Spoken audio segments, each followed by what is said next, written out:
नमस्कार मंडळी, मी ललिता. माझ्या यूट्यूब चॅनलमध्ये तुम्हा सर्वांचं खूप खूप स्वागत आहे. आज होती मला सुट्टी आणि सुट्टीच्या दिवशी ना माझ्या बहिणीच्या मुलीची म्हणजे ट्रीटमेंट चालू आहे. त्यामुळे त्या दोघी म्हणाल्या की आळंदीच्या इकडे एक हॉस्पिटल आहे, तिकडे आपण त्या डॉक्टरांना एकदा भेटून येऊयात. कारण तिची ट्रीटमेंट चालू आहे भारती हॉस्पिटलला. पण सेकंड ओपिनियन घेण्यासाठी आम्हाला त्या डॉक्टरांना आज भेटायला जायचं होतं. म्हणून आम्ही कॅब बुक केली होती, म्हणजे रिक्षा बुक केली होती ओलामधून, सॉरी. आणि मग ते आम्ही तिघी निघालो होतो आळंदीला जाण्यासाठी. आळंदीला एक हॉस्पिटल आहे. सोबत असणाऱ्या डॉक्टरांकडून मला तो ॲड्रेस मिळाला होता आणि ते मला म्हणाले की तुम्ही भारती हॉस्पिटलला तुमचा खूप खर्च होतोय, तर तिकडे काय आहे तुम्ही जाऊन बघा. त्यांच्या मम्मीची सुद्धा ट्रीटमेंट तिकडेच झाली होती. तर ते मला म्हणाले होते तुम्ही एकदा जाऊन चौकशी करा, ते डॉक्टर असतात तिथे आणि खूप म्हणजे तिकडे राहण्यासाठी वगैरे फ्री आहे. कारण भारती हॉस्पिटलला खूप कॉस्टली आहे. प्रत्येक आठवड्याला 7-8 हजार रुपये किंवा 10-10 हजार रुपये खर्च येतो. तिकडे जे त्यांना गव्हर्नमेंटचं म्हणजे ब्लड सॅम्पलसाठी कार्ड असून सुद्धा तिकडे चार्जेस घेतले जातात. त्यामुळे मग आम्ही इकडे चौकशी करण्यासाठी निघालो होतो. म्हटलं आम्ही लवकरच निघणार होतो, पण काही डॉक्युमेंट्स वगैरे जमा करता करता थोडा उशीर झाला. आता आम्हाला जाऊन आधी भेटायचं आहे डॉक्टरांना. मग आम्ही नंतर जाणार आहोत मंदिरामध्ये. चला तर मग पूर्ण व्हिडिओ नक्की बघा आणि असेच अजून माझे नवनवीन व्हिडिओज पाहण्यासाठी आणि पुण्यातल्या अजून काही गोष्टी पाहण्यासाठी माझ्या चॅनलला नक्की सबस्क्राईब करा आणि माझे व्हिडिओ शेवटपर्यंत नक्की बघत जा. ज्यांना कुणाला पुण्यातलं जीवन कसं असतं, पुण्यामध्ये कोणत्या कोणत्या गोष्टी असतात, जे गावाकडे वगैरे राहतात त्यांना काही गोष्टी बघायच्या असतील किंवा इथं देवांची ठिकाणे वगैरे मी माझ्या सुट्टीच्या दिवशी जात जाईल, तर माझ्या चॅनलवरती ते व्हिडिओज मी नक्कीच अपलोड करेल. तर माझ्या चॅनलला नक्की सबस्क्राईब करून ठेवा. चला तर माझ्यासोबत. माझ्या बहिणीला इकडच्या हॉस्पिटलचा ॲड्रेस पण माहिती नव्हता. आज होती मला नेमकी सुट्टी, म्हणून ते म्हणाले की चल तू पण आमच्यासोबत. आम्ही जेवण वगैरे केलं आणि नंतर निघालो आहोत. बघा जाताना इकडं आपण निघालो आहोत मोशीकडे जाण्यासाठी.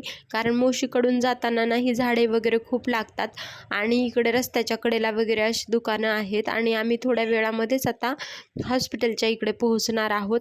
आता आपण मोशीकडच्या रस्त्याकडे जात आहोत. इकडे गेल्यानंतर ना धर्मवीर छत्रपती संभाजी महाराजांचा खूप उंच असा पुतळा आहे. तर त्या पुतळ्याचा व्हिडिओ ना नवीन आता जगातील छत्रपती संभाजी महाराजांचा सर्वात उंच पुतळा इकडे होतोय मोशीकडेच. तर तो मी एका व्हिडिओमध्ये तुम्हाला नक्कीच दाखवेल. तर माझ्या चॅनलला नक्की सबस्क्राईब करून ठेवा आणि असेच नवीन नवीन व्हिडिओ नक्की बघत जा. एका दिवशी मला सुट्टी असेल ना, तर तेव्हा मी तो व्हिडिओ पूर्ण तुम्हाला नक्कीच दाखवेल. कारण मला पण तो पुतळा बघण्यासाठी एकदा नक्कीच यायचं आहे. अजून पुतळ्याचं काम सुरू आहे, तर जेव्हा ते पूर्ण होईल तेव्हा पण मी माझ्या व्हिडिओमध्ये दाखवेल. पण एक दिवस आधीसुद्धा मला ते बघायला जायचं आहे, जेव्हा त्याचं उद्घाटन वगैरे झालं आहे. त्यासाठी तो व्हिडिओ माझ्या चॅनलवरती नक्की अपलोड करेल. आता जाताना ना इकडे रस्त्याला खूप धूळ होती, तशी ते पेशंट आहे त्यामुळे आम्हाला तर तशी कॅबच करायची होती, म्हणजे 4 व्हीलर. पण म्हटलं की तिला म्हणजे रिक्षाने सुद्धा बरं वाटतं, कारण सगळ्या लेडीजच असताना कॅब करायला वगैरे भीती वाटते. कारण पुण्यामध्ये वगैरे किंवा कुठेही खूप घटना होतात, त्यामुळे मग रिक्षा असेल तर बेटर वाटतं. म्हणून आम्ही रिक्षाच बुक केली होती. थोडीशी धूळ होती इकडे जाताना, कारण आळंदीकडे जाताना आता रस्त्याची कामे वगैरे चालू आहेत, त्यामुळे इकडे धूळ आहे. तर अशा प्रकारे आजचा प्रवास करून आम्ही निघालो. आता दुपारचे वाजले होते 12:30-1 वगैरे वाजत होतं. आम्हाला लवकरच जायचं होतं. आता डॉक्टरांचं टायमिंग पण माहिती नाही आहे आणि हॉस्पिटल कुठे आहे हे पण नाही माहिती. आता आम्ही शोधतच निघालो आहे. म्हटलं रिक्षावाल्यांना विचारूयात तिथून आणि तिथून नंतर पुढे म्हणजे मंदिराकडे जाऊयात. पुण्यामध्ये कुठेही फिरायचं असेल ना, तर ओला पटकन मिळून जातात आणि कोणत्याही नवीन ॲड्रेसवरती आपल्याला जायचं असेल तर शोधत शोधत म्हणजे PMTनी वगैरे PMTसाठी सुद्धा खूप ठिकाणी जाण्यासाठी सोय आहे. आम्ही आज म्हटलं की नवीन ॲड्रेस आहे आणि आपण शोधत कुठे जाणार आणि त्यासाठी हॉस्पिटलमध्ये जायचं आहे, तर वेळ पण वाचेल आमचा, म्हणून डायरेक्ट आम्ही ओला बुक केली. पुण्यामध्ये इथे आपण कुठेही जर निघालो तर ओला आपल्याला पटकन मिळून जातात. पण आपण PMTनी वगैरे गेले तर थोडेसा पैसे वगैरे वाचतात, वेळ थोडासा जास्त जातो. पण आज आम्हाला नेमकंच जायचं होतं हॉस्पिटलला, कारण आपल्याला इकडे जाण्यासाठी ना म्हणजे वेळेवर जर पोहोचायचं असेल तर ओलानी आपण पटकन जाऊ शकतो. आणि आम्ही तिघे होतो तर म्हटलं की बसनी वगैरे जाण्यासाठी येताना बसनी येऊयात आणि जाताना तर आपण ओलाच करून जाऊयात, कारण आमचा वेळही वाचेल. एकतर हॉस्पिटलचा ॲड्रेसही नाही माहिती आहे, डॉक्टर पण कधी असतील माहिती नाही आहे, म्हणून आज चौकशी करण्यासाठीच आम्ही निघालेलो आहोत. पुण्यामध्ये ना हॉस्पिटलचा खर्च खूप असतो, कारण गावाकडे असतील तर लहान मोठ्या आजारांसाठी आपल्याला खर्च करण्यासाठी इतकं काही नाही वाटत. पण आता माझ्या बहिणीच्या मुलीचं हॉस्पिटल चालू आहे, त्यामुळे खूप खर्च होतो. म्हणून आम्ही म्हटलं की एका डॉक्टरांना तर विचारलंच आहे, तर आपण दुसऱ्या डॉक्टरांना सुद्धा विचारून घेऊया. आता आम्ही प्रवास करून पोहोचलो होतो. हा आहे आळंदी चौक आणि इथून मंदिर फक्त 2 मिनिटाच्या अंतरावर आहे. पण म्हटलं आधी हॉस्पिटलकडे जाऊन येऊयात, कारण म्हणजे डॉक्टरांना आधी भेटून घेऊयात, त्यांचं ओपिनियन घेऊयात, म्हणून आम्ही पोहोचलो होतो हॉस्पिटलला. तर मग हे आहे हॉस्पिटल. इथे खूप अपॉइंटमेंट्स होते. आम्ही डॉक्टरांना वगैरे इथे आल्यानंतर भेटलो आणि मग इथे तर आम्हाला म्हटले की तुमची जी ट्रीटमेंट आहे ते इथे नाही होणार, कारण इथल्या हॉस्पिटलला म्हणजे तिचं ट्रीटमेंट चालू आहे ते नाही होणार आम्हाला असं सांगितलं. मग नंतर इथल्या डॉक्टरांना भेटून वगैरे आम्ही निघालो होतो, कारण इकडचं हॉस्पिटल जे आहे ना खूप जणांना माहिती नाही आहे.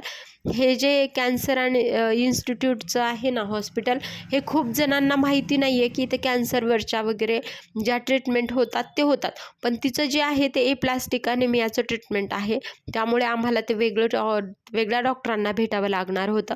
म्हणून आम्ही मग परत जाण्यासाठी चालतच निघालो. आम्हाला रिक्षासुद्धा परत जाताना भेटलीच नाही. इकडे मग मंदिराकडे निघालो होतो आम्ही. खूप ऊन होतं, त्यामुळे म्हटलं कॅब वगैरे घेऊयात, बघितले. मग नंतर आम्ही चालतच निघालो. दुपारचं खूप ऊन होतं आणि रिक्षासुद्धा नव्हते मंदिराकडे जाण्यासाठी, त्यामुळे आम्ही तिघीही चालतच निघालो होतो. इथून आपल्याला ना मंदिराकडे जाण्यासाठी 5 ते 7 मिनिटांचं अंतर होतं. इथे एक लहान मुलगा ना रस्त्यावर येता सायकल चालवता तो रोडवर एकदम पडला होता. बरं झालं, कारण पाठीमागून वाहनेसुद्धा नव्हती. मोठंसं वाहन वगैरे आल्यानंतर मग, कारण लहान मुले असं एकदम फास्ट सायकल वगैरे चालवत जातात आणि त्याचा एकदम काय माहिती तोल गेला आणि तो रस्त्यावर पडला होता. तर मग आम्ही त्याला थोडंसं बघितलं लागलंय वगैरे का, आणि आम्ही निघालो पुढे. इथून जाताना हे आहे आळंदी गाव आणि आळंदी गावामध्ये इथे एक स्कूल होतं जे संत ज्ञानेश्वर माऊलींच्या नावाने आहे. आणि मग आम्ही निघालो मंदिराकडे जाण्यासाठी. मंदिराचा जो व्हिडिओ आहे तो मी पूर्ण व्हिडिओ माझ्या पुढच्या व्हिडिओमध्ये नक्की दाखवेल, तर माझ्या चॅनलला नक्की सबस्क्राईब करून ठेवा. हा आहे आळंदी चौक, मेन चौक आहे. आणि इथे बघा खूप छान तुळशी वृंदावन आहे आणि हे असं सिम्बॉल आहे, ते खूप छान वाटतं. आपण जेव्हा गावाकडून किंवा पालखीच्या वेळी वगैरे इकडे येतो ना, खूप गर्दी असते त्यावेळी, त्यामुळे एखाद्या वेळी जर आपल्याला निवांत दर्शन वगैरे घ्यायचं असेल तर अशा निवांत वेळी आपल्याला कधीतरी अधूनमधून यावं लागतं. एकादशीच्या वेळीसुद्धा खूप गर्दी असते. तर मग म्हणून आज आम्ही म्हटलं कोणत्या तरी निमित्ताने आलो आहोत, डॉक्टर पण भेटले नाहीत, म्हटलं आपण दर्शन घेऊनच जाऊयात, म्हणून आम्ही मंदिराकडे आलो होतो. तर आता पुढचा मंदिराचा वगैरे जो व्हिडिओ आहे ना, तर मी थोडक्यात तुम्हाला दाखवेल. आता आम्ही आलो आहोत पार्किंगमध्ये. इथूनच आपल्याला पुढे जे दर्शनासाठी जाण्यासाठी वगैरे रांग असते इकडून आणि मंदिराकडे जाण्याचा मार्ग आहे, तर आम्ही तिकडे निघालो होतो. आता आम्हाला लागली होती खूप भूक, पण म्हटलं आधी आपण जाऊन दर्शन घेऊयात आणि मग नंतर कुठेतरी जेवण करूयात, म्हणून आम्ही मंदिराकडे निघालो होतो. ही आहे पार्किंगची सोय. इकडे 4 व्हीलरसाठी वगैरे पार्किंग आहे आणि मंदिराकडे जाताना ही छोटीशी दुकानं आहेत. तर अशा प्रकारे व्हिडिओ कसा वाटला हे मला कमेंटमध्ये सांगा आणि पुढचे व्हिडिओज दर्शनाचा जो आहे तो मी नक्की माझ्या चॅनलवरती अपलोड करेल, तर नक्की बघा. भेटूयात माझ्या पुढच्या व्हिडिओमध्ये. धन्यवाद.